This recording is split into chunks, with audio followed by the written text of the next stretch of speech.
The Zeridian fleet hung motionless in the void, their crystalline hulls catching the distant starlight like frozen tears. Admiral Kethmore's tentacles twitched nervously as he studied the tactical display, his compound eyes reflecting the ominous red signature that had just appeared on their scanners. "Impossible," whispered Navigator Yilven, her voice barely audible through the ship's atmospheric processors. "The energy readings, they're off the charts." The warship that materialized from hyperspace was unlike anything in the known galaxy. Its sleek black hull stretched nearly 2 kilometers, bristling with weapon arrays that could level entire planets. The ship's design was alien yet somehow familiar, bearing the angular efficiency that spoke of a species born for warfare. Energy signatures pulsed along its surface like veins of liquid lightning. "Run full spectrum analysis," Kethmore commanded, though his voice carried the tremor of barely contained fear. The Zeridian Confederation had conquered 17 star systems, but they had never encountered technology this advanced. The bridge fell silent as the data streamed across their displays. Plasma cannons capable of cracking moons, shield generators that could withstand supernova-level energy bursts, faster-than-light drives that defied every known law of physics. This single vessel could annihilate their entire fleet without sustaining a scratch.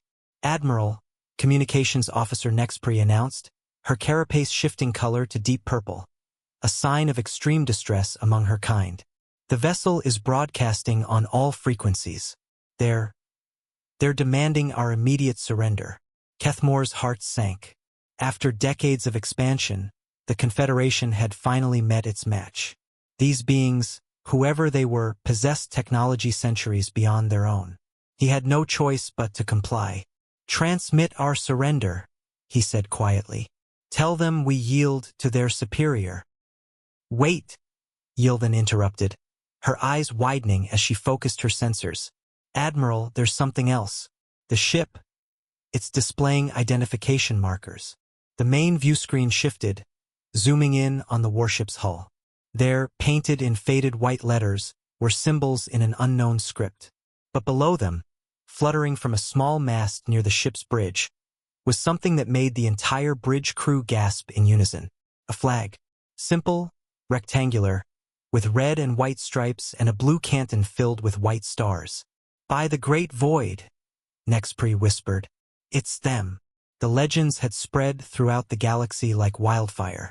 Stories of a species so primitive they still used chemical rockets when the Confederation first took notice of their small blue world.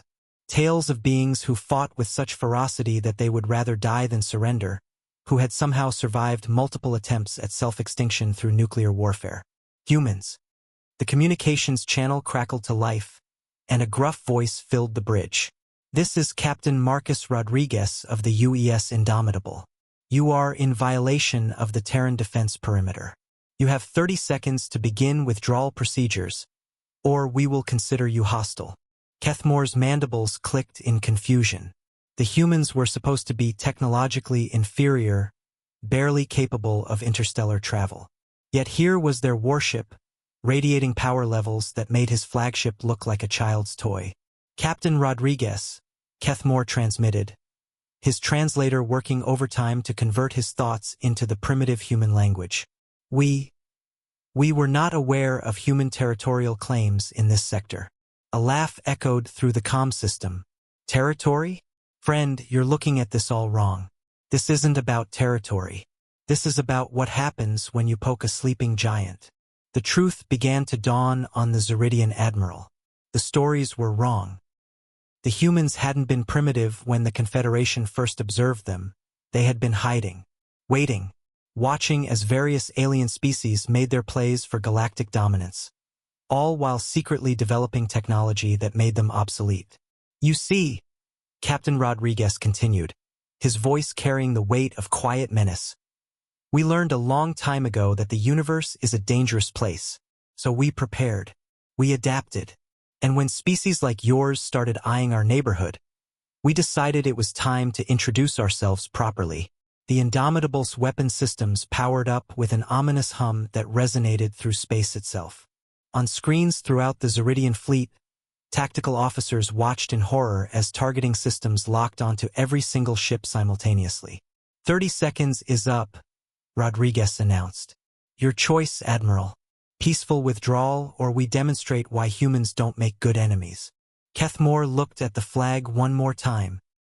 That simple piece of cloth that represented a species the galaxy had dramatically underestimated. Without another word, he gave the order to retreat. The Confederation fleet vanished into hyperspace, leaving behind only the legend of the day they met humanity's true face.